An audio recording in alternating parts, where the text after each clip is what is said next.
a Deus por mais essa oportunidade que Ele nos concede para estar aqui nessa abençoada igreja para fazer exposição da palavra de Deus. Amém?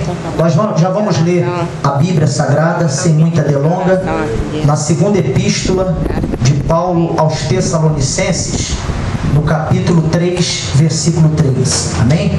Segunda epístola do apóstolo São Paulo aos Tessalonicenses, capítulo 3, versículo 3, para uma rápida meditação. Já quero agradecer a Deus por esta oportunidade que Ele me concede para estar aqui nessa noite, iniciando com todos vocês uma poderosa campanha que traz por tema Recuperando os Valores Perdidos. E quero agradecer também ao pastor Livingston por esta oportunidade, por ter aberto essa porta para mim estar ministrando a palavra de Deus nessa noite, e agradecer também a sua presença. Vocês são sempre bem-vindos aqui neste lugar, e eu tenho certeza que vocês não vão sair daqui sem a sua vitória. Deus já preparou uma bênção especial para cada um de vocês. Amém, queridos? Quem já encontrou diz amém. Segunda epístola de Paulo aos Tessalonicenses, capítulo 3. Quem não encontrou, está na Bíblia, tá bom? Já deu para encontrar aí? Então nós vamos ler. Mas fiel é o Senhor, que vos confortará e guardará do maligno. Somente até aí. Levanta a Bíblia. Senhor nosso Deus e nosso Pai, aqui está, meu Deus, o teu povo que veio aqui nessa noite ouvir a tua voz. Meu Deus, eu tenho a plena certeza, a plena convicção que nesta noite o Senhor falará piamente em cada coração, porque nesta noite nós não viemos aqui ouvir, meu Deus, o homem falar, mas nós viemos aqui nesta noite ouvir o Senhor falar conosco. E eu tenho certeza, meu Deus, que no momento que eu estiver ministrando a tua palavra, meu Deus, essas pessoas já vão receber o milagre, já vão receber a bênção, a vitória. Ó meu Deus e meu Senhor, que nesta noite possamos, meu Deus, mergulhar no oceano do teu Espírito, e que o Senhor venha falar poderosamente conosco por intermédio da sua palavra. Amém? Amém, queridos. Desocupai as vossas mãos e podeis aplaudir o Santo de Israel, batendo as palmas bem fortes para louvar e exaltar o nome do Senhor. Amados, nesta primeira epístola de Paulo aos Tessalonicenses, no capítulo 3, no versículo 3, eu descobri, através do capítulo 3, do versículo 3 da segunda epístola de Paulo aos Tessalonicenses, 3 promessas que o Senhor nosso Deus está fazendo para nós através da sua palavra. A primeira promessa que eu vejo no versículo 3 do capítulo 3 da segunda epístola de Paulo aos Tessalonicenses é que Deus, Ele é fiel. A segunda promessa que eu vejo aqui é que Deus, Ele nos confortará. E a terceira promessa que eu vejo aqui é que Deus nos guardará do maligno. Eu quero pregar nessa noite nesses 3 tópicos. Primeiro tópico: Deus, Ele é fiel.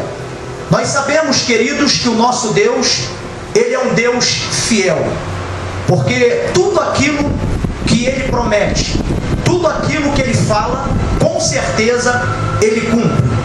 Eu nunca vi Deus falar e não cumprir com aquilo que falou. Eu nunca vi Deus prometer alguma coisa para nós, para o seu povo, e deixar de cumprir com aquilo que Ele prometeu. Eu sempre vejo Deus prometendo e Deus também cumprindo com aquilo que Ele prometeu. Porque nós sabemos que Deus não é como o homem. O homem, por muitas das vezes, promete mundos e fundos, mas na hora de cumprir com aquilo que prometeu, não cumpre. Deus é totalmente oposto ao homem. Deus é totalmente diferente do homem. E se você abrir a sua Bíblia, lá no livro do profeta Jeremias, que é conhecido como profeta chorão, que é conhecido como profeta das lamentações, no capítulo 1, no versículo 11, a Bíblia diz que Deus, numa certa vez, Ele se manifestou para Jeremias através de uma visão. E a visão que Deus mostrara para Jeremias foi simplesmente uma vara amendoeira. Quando Deus mostrou para Jeremias aquela vara de amendoeira, categoricamente Deus perguntou para Jeremias: Jeremias, o que é que tu vês? E categoricamente Jeremias responde para Deus: Senhor, vejo uma vara de amendoeira. E Deus responde para Jeremias: viste bem, Jeremias, pois eu velo sobre a minha palavra para poder cumprir. Eu abrindo a minha Bíblia, no Evangelho segundo escreveu Mateus, no capítulo 24, no versículo 35, eu vejo o Senhor Jesus expressando as seguintes palavras. Jesus disse: pode passar os céus, pode passar a terra, mas as minhas palavras ou as minhas promessas jamais hão de passar. Eu abrindo a minha Bíblia no livro de Números, no capítulo 23, no versículo 19, eu encontrei na palavra de Deus que Deus não é homem para que minta, e Deus também não é filho do homem para que se arrependa. E eu ainda abrindo a minha Bíblia no livro do profeta Isaías, que é conhecido como profeta messiânico, o profeta que mais profetizou acerca da vinda do Messias, acerca da humilhação e da exaltação de Jesus Cristo. No capítulo 55, no versículo 11, eu vejo aqui Deus falando através de Isaías, que a palavra que sai da boca dele não voltará para ele vazia, mas todavia ela vos farás aquilo que vos apraz. E lá na segunda epístola do apóstolo Paulo a Timóteo, no capítulo 2, no versículo 13, a Bíblia diz que ainda que formos infiéis, Deus permanece fiel, porque Deus não pode negar a si mesmo. Em outras palavras, Deus não pode entrar em contradição com as suas palavras. Deus não pode entrar em choque com as suas próprias palavras, porque nós sabemos que a palavra do nosso Deus é sim, sim ou não, não. Quando Deus diz sim, é sim, e quando Deus diz não, é não. Então, queridos, nós sabemos que o nosso Deus, Ele é um Deus fiel, e se Deus te prometeu alguma coisa, pode ter certeza, Ele vai cumprir com aquilo que Ele prometeu. Se Deus prometeu que vai salvar a tua família, com certeza Ele vai salvar a tua família. Se Deus prometeu que vai libertar aquele seu ente querido, com certeza Ele vai libertar o seu ente querido. Se Deus prometeu que vai abrir porta para você, com certeza Ele vai abrir as portas para você. Se Deus prometeu que vai virar o teu cativeiro, assim como virou o cativeiro de Jó, Ele vai virar o teu cativeiro. Se Deus prometeu que vai trazer à existência aquilo que ainda não existe, com certeza Ele trará à existência aquilo que não existe. Se Deus prometeu que vai fazer o difícil se tornar fácil na sua vida, pode ficar tranquilo, Ele vai fazer o difícil se tornar fácil na sua vida. Se Deus prometeu que vai fazer que o impossível se torne possível na sua vida, ficai tranquilo, porque Ele vai fazer que o impossível se torne possível na sua vida. Se Deus prometeu que vai abençoar a sua vida, a sua casa, a sua família, pode ter certeza que Ele vai fazer tudo isso e muito mais do que você tem pedido, porque a promessa dele é fiel. Agora, queridos, é somente nós descansarmos, porque o nosso Deus, Ele é fiel. Então a primeira promessa que eu vejo aqui no capítulo 3, no versículo 3 da segunda epístola de Paulo aos Tessalonicenses, é que Ele é fiel. E a segunda promessa que eu vejo aqui é que Ele nos confortará. Nós sabemos que Jesus, Ele não tem prazer no sofrimento de ninguém. Quando Jesus estava aqui nessa terra, a Bíblia diz que tinha muitas pessoas que estavam em grande sofrimento. E quando Jesus olhava para uma pessoa sofrendo, quando Jesus olhava para uma pessoa que estava em grande sofrimento, Jesus procurava de todas as formas ajudar aquela pessoa naquela situação difícil que ela estava enfrentando. Porque nós sabemos que Jesus, Ele é misericordioso. E a Bíblia chega a dizer que as misericórdias dele não têm fim. A Bíblia diz que as misericórdias do Senhor, ela dura perdura de geração a geração. A Bíblia chega a dizer, queridos irmãos, que as misericórdias do Senhor são a causa de nós não sermos consumidos. E a Bíblia nos mostra que Jesus, ele se movia de íntima compaixão por aquelas pessoas que estavam sofrendo. O que é, queridos irmãos, que Jesus, aleluia, fazia quando via uma pessoa em sofrimento? Jesus procurava ajudar. Jesus tinha misericórdia daquelas pessoas, porque quando nós falamos em misericórdia, nós estamos falando em colocar o nosso coração na miséria de uma pessoa. Quando você vê uma pessoa sofrendo, você sofre junto com ela. Quando você vê uma pessoa necessitada, parece que você está necessitada junto com ela. Quando você vê uma pessoa em uma situação difícil, parece que você está na mesma situação difícil que aquela pessoa está passando. Sabe por quê? Você é uma pessoa misericordiosa. Você está colocando o seu coração na miséria de outro. Você está colocando o seu coração na miséria de alguém. E Jesus sempre colocava o seu coração na miséria de alguém. É por isso que quando Jesus, ele estava indo em direção a Naim, com uma grande multidão, a Bíblia diz que Jesus, ele visualizou outra grande multidão. E a Bíblia diz que quando Jesus olhou para o meio daquela grande multidão, ele viu uma pobre viúva que estava chorando muito, que estava se lamentando pela morte do seu filho. Era o único filho que ela tinha.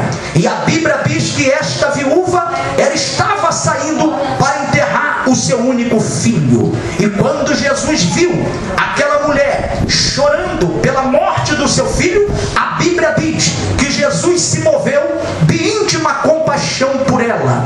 E qual foi a palavra que Jesus transmitiu para aquela viúva naquele momento de sofrimento, naquele momento de dor, naquele momento de angústia, naquele momento de desespero? A palavra de Jesus foi esta: mulher, não chores. Eu quero dizer que Jesus, ele sempre tem uma palavra para nos confortar. Jesus sempre tem uma palavra para nos consolar nos momentos mais difíceis que nós estamos passando, que nós estamos enfrentando. Assim como ele também consolou o coração de Marta e de Maria, que ainda estava chorando, se lamentando pela morte do seu irmão Lázaro. Porque quando Jesus chega em Betânia, Marta foi ao encontro de Jesus. E a Bíblia nos mostra que Marta estava chorando, estava se lamentando pela morte do seu irmão, que já fazia 4 dias que tinha sido sepultado. O corpo de Lázaro já estava em estado de decomposição. Quando Jesus, ele olhou para Marta, Marta chega para Jesus e disse: Senhor, se o Senhor estivesse aqui, o meu irmão Lázaro não teria morrido.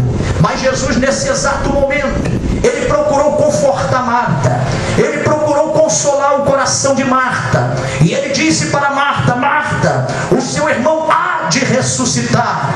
E Marta chegou para Jesus e disse: sim, Senhor, eu creio que o meu irmão há de ressuscitar, mas na ressurreição do último dia. Jesus disse: não, Marta, não é na ressurreição do último dia, é agora, porque o que eu tenho de fazer não é para amanhã, não é para depois, é agora. O seu irmão há de ressuscitar. Porque, Marta, eu sou a ressurreição, eu sou a vida, e aquele que crê em mim, ainda que esteja morto, viverá. Então nós podemos observar que Jesus sempre procurava consolar, confortar os corações daquelas pessoas que estavam em sofrimento.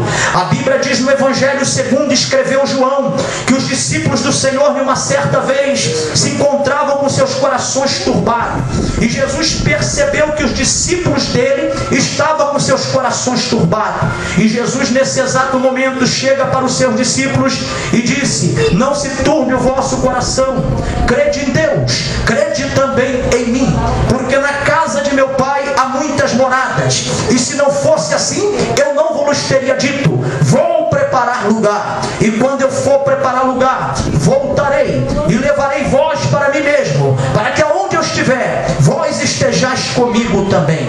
Nós sabemos que quando Jesus estava aqui nessa terra, cumprindo o seu ministério, Ele consolou, Ele confortou muitas pessoas. Mas nós sabemos que Jesus, Ele sempre disse a verdade. Jesus nunca escondeu nada de ninguém. E Jesus sempre procurava falar a verdade para os seus discípulos, para os seus seguidores. E Jesus disse: olha, eu não vou ficar com vocês por muito tempo. É necessário que eu esteja com vocês por algum tempo, mas vai chegar o momento que eu vou ter que ir. Vai chegar o momento que eu vou ter que voltar da onde eu vim.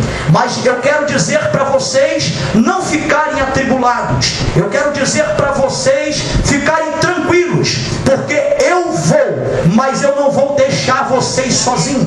Eu não vou deixar vocês órfãos. O que significa um órfão? Órfão significa uma pessoa que não tem pai, uma pessoa que não tem mãe, uma pessoa que não tem ninguém por ela. E Jesus disse: eu não vos deixarei órfão, eu não vos deixarei sozinho. Eu vou para o Pai, mas eu prometo enviar o Espírito Santo, o Consolador. E é necessário que eu vá, porque se eu for, o Consolador virá. Mas se eu não for, o Consolador não virá. Vocês não vão ficar sozinhos. Eu acredito que os discípulos ficaram até mesmo atribulados quando Jesus disse que iria para o Pai. Mas Jesus sabia que eles precisavam de outro Consolador. Eles precisavam, aleluia, de outro Consolador para que viesse consolar eles, para que viesse confortar eles nos momentos mais difíceis que eles estavam passando. Eu quero dizer, queridos irmãos, que Jesus não está mais em nosso meio em um corpo presente, em um corpo físico. E por muitas das vezes nós passamos lutas, tribulações, mas eu quero dizer que a presença do Espírito Santo, o Espírito Santo de Deus está conosco. O Espírito Santo de Deus está com essa igreja. Jesus não está mais em nosso meio em corpo presente, em carne e osso, mas a presença do Espírito Santo, o Consolador, está conosco. E quando você está na luta, quando você está na prova, quando você olha para um lado e não vê nenhum amigo para te dar uma mão, quando você olha para o outro lado e não vê ninguém para te ajudar, saiba que você não está sozinho. O Espírito Santo Consolador, o Espírito Santo de Deus está contigo. E o Senhor manda dizer para você nesta noite: não temas, porque eu sou contigo. Não te assombres, porque eu sou teu Deus. Eu te esforço, eu te ajudo, eu te sustento com a destra da minha justiça. Ei, você não está sozinho. Ei, você não está desamparado. Ei, nessa luta que você está passando, você não está só. A presença do Espírito de Deus está contigo para te ajudar nos momentos mais difíceis que você está passando. Se você acredita, eu peço para você levantar essa mãozinha santa e dar glória a Deus bem alto, porque a presença do Espírito de Deus está contigo nesse momento difícil que você está enfrentando. É a segunda promessa que eu vejo aqui nesse capítulo 3, no versículo 3 da segunda epístola de Paulo aos Tessalonicenses, é que o Senhor nos confortará, Ele nos consolará. E a terceira promessa é que Ele nos guardará do maligno. Já pensou se não fosse, a proteção de Deus na nossa vida, pastor Luiz? O que seria de nós? Já pensou se não fosse a proteção de Deus sobre cada um de nós? Com certeza nós seríamos uma presa fácil do inimigo. É por isso que o apóstolo Pedro, lá na primeira epístola, no capítulo 5, versículo 8, ele foi categórico em dizer: sede sóbrios, vigiai, porque Satanás, o vosso adversário, anda ao vosso derredor, bramando, rugindo como leão, buscando a quem possa tragar. Se você abrir a sua Bíblia, lá no livro de Salmos 34, versículo 7, a Bíblia diz que o anjo do Senhor acampa ao redor daqueles que o temem, e os livra e os guarda de todo o mal. Isso significa o quê? Que o anjo acampado, o anjo do Senhor, acampado ao nosso redor, significa que nós somos propriedade de Deus, somos propriedade exclusiva de Deus. E com certeza, cada um de nós que temos as nossas posses, que temos as nossas propriedades, nós não vamos deixar que ninguém venha tomar aquilo que é nosso. Nós não vamos deixar que ninguém venha até mesmo invadir aquilo que é nosso. Aqueles que têm um terreno, aqueles que têm a sua propriedade, com certeza vai fazer de tudo para proteger aquilo que é teu, porque é patrimônio teu. Você lutou para adquirir o que você tem hoje, com muita luta, com muito esforço, e com certeza você vai tentar fazer de tudo para proteger aquilo que é teu. E eu quero dizer que nós também pertencemos ao Senhor, nós somos propriedade de Deus. E quando o inimigo vem, até mesmo para tentar invadir o nosso território, quando o inimigo vem, até mesmo para tentar entrar na nossa vida, para destruir a nossa vida, o anjo do Senhor está lá acampado ao nosso redor, dizendo: ei, nesse você não toca, ei, nesse você não encosta um dedo sujo, porque é propriedade de Deus, é propriedade do Senhor. E quem é propriedade do Senhor, o diabo não toca. Ele nos guardará do maligno. É Ele que nos guarda. É Ele que nos guarda do maligno. Porque a Bíblia chega a dizer no Salmo 124: oxalá se não for o Senhor que esteve ao nosso lado. Ora, diga Israel, os nossos inimigos nos teriam engolido vivos quando a sua ira se acendeu contra nós. A Bíblia nos mostra lá no Salmo 91 que aquele que habita no esconderijo do Altíssimo, a sombra do Onipotente descansará. A Bíblia diz no Salmo 91, versículo 3, que o nosso Deus é Ele que nos livrará do laço do passarinheiro e da peste perigosa. Lá no Salmo 91, versículo 7, todos conhecem de cor e salteado, onde a Bíblia diz que 1000 pode cair ao nosso lado, 10.000 do outro lado, mas não seremos atingidos. Lá no Salmo 91, versículo 10, a Bíblia diz que nenhum mal te sucederá, nem praga alguma, nem peste alguma chegará na tua casa, nem macumba nenhuma vai chegar na sua casa, olho grande, inveja, nada vai atingir a tua casa, nem a sua família. Sabe por quê? Você, a tua casa, a tua família está protegida pelo Senhor. Se você acredita, levanta a tua mão e glorifica o nome do Senhor. E lá no Salmo 91, versículo 11, a Bíblia diz que o Senhor dará ordem aos teus anjos ao nosso respeito para nos guardar em todo o nosso caminho. E se você abrir a sua Bíblia, lá no livro do profeta Jeremias, capítulo 1, versículo 19, a Bíblia diz que pelejarão contra ti, mas não prevalecerão contra ti, porque eu sou contigo, diz o Senhor, para te livrar. Lá no livro do profeta Isaías, capítulo 54, versículo 17, a Bíblia diz que toda ferramenta preparada contra ti não vai prosperar, porque o Senhor nos guardará. Nós estamos guardados pelo Senhor 24 horas por dia, somos guardados pelo Senhor. O maligno fica doido para tentar tocar em você, para acabar com você, para destruir com você, mas ele não pode, porque nós somos guardados pelo Senhor. E a Bíblia diz lá no livro do profeta Isaías, capítulo 59, versículo 19, que o inimigo, vindo em forma de uma corrente de água, o Espírito do Senhor arvorará contra ele a sua bandeira. Sabe o que eu entendo com isso?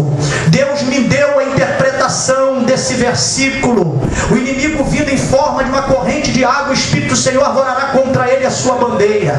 Nós sabemos que uma correnteza de água, ela tem uma força muito grande. Eu conheço muito bem uma correnteza de água. E uma certa vez eu caí em uma correnteza de água, e aquela correnteza de água começou a me arrastar, e eu consegui sair dali vivo por um milagre de Deus, aleluia. Mas aquela correnteza saiu me arrastando. Eu conheço muito bem a força de uma correnteza de água, eu sei que ela tem uma força muito grande. Agora a Bíblia diz, o inimigo vindo em forma de uma corrente de água, isso quer dizer o quê? O inimigo vindo com muita força, o inimigo vindo com muita ira, o inimigo vindo, aleluia, com muita raiva, aleluia, o inimigo vindo com muito ódio, você, destruir com você, mas todavia o Espírito do Senhor arvorará contra ele a sua bandeira. Quando o inimigo vem com aquela raiva, com aquela ira, e começa a dizer, vai ser agora que eu vou acabar com ele, vai ser agora que eu vou acabar com ela, mas quando ele olha para você e vê a presença de Deus na sua vida, ele tem que voltar de marcha ré para o inferno, porque nenhum demônio resiste à presença de Deus, nenhum demônio resiste à presença de Deus na nossa vida. E eu quero profetizar que hoje você vai sair daqui hoje com essa presença na sua vida. Não vai ter demônio que vai aguentar olhar para você, não vai ter demônio que vai aguentar ficar perto de você, não vai ter demônio que vai querer se aproximar de você. Sabe por quê? Porque nenhum demônio resiste à presença de Deus. E eu quero dizer que hoje você sai daqui levando essa presença para a tua casa, para o teu lar, para a tua família. Hoje você vai sair daqui da igreja levando essa presença de Deus. Levanta a tua mão e receba nesta noite de coma da candalai. Você sai daqui hoje levando essa presença de Deus para a tua vida. Levanta a tua mão para o céu. Alabachão de cova que andei. Alabaçui de cova que andai. Alabando como na séria. Oh, aleluia. Aí está as três promessas, queridos, que eu vejo aqui na segunda epístola de Paulo aos Tessalonicenses, capítulo 3, versículo 3. Deus é fiel. Diga para a pessoa que está do teu lado, Deus é fiel. Aleluia. A segunda, Ele nos confortará. Diga, Ele nos conforta nos momentos mais difíceis. Diga para a pessoa. E a terceira, Ele nos guardará do maligno. Diga, você está guardado, vigiado por Deus, monitorado por Deus 24 horas. 24 horas por dia você está monitorado pelo Senhor. Alabrachande como na candalabastéria. Eu profetizo isso na tua vida. Recebe nesta noite. Xalabando e depois da neve assaio. Rubachargue mando de calassé. Alabando como é nesse neve afasto e de quebianai. Alabando de faz de quebianaraçaio. Levante a mão para adorar o Senhor. Eu sinto a presença dele neste lugar. Ela é que anda fasto e delebe assaio. Alabando como a da candara saio. Alabando como a da saio de candaraia. Oh, aleluia. Levante as mãos para o céu. Alacanto naraçaio de cantunai. Alabando de festa quebianai. Alabando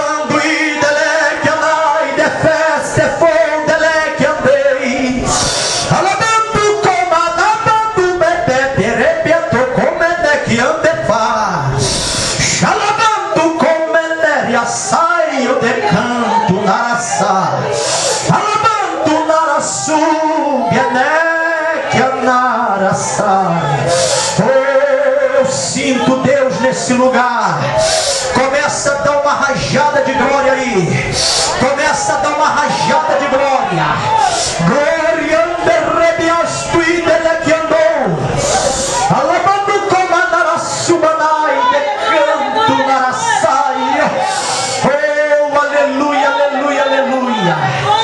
Eita, Deus tremendo. Eu sinto Deus nesse lugar. Agora pode aplaudir o Santo de Israel. Pode glorificar a Jesus. Amém. Deus abençoe. Já vou orar pelos dons de Deus. Quem crê que Deus está operando aqui nessa noite? Amém. Estou feliz por poder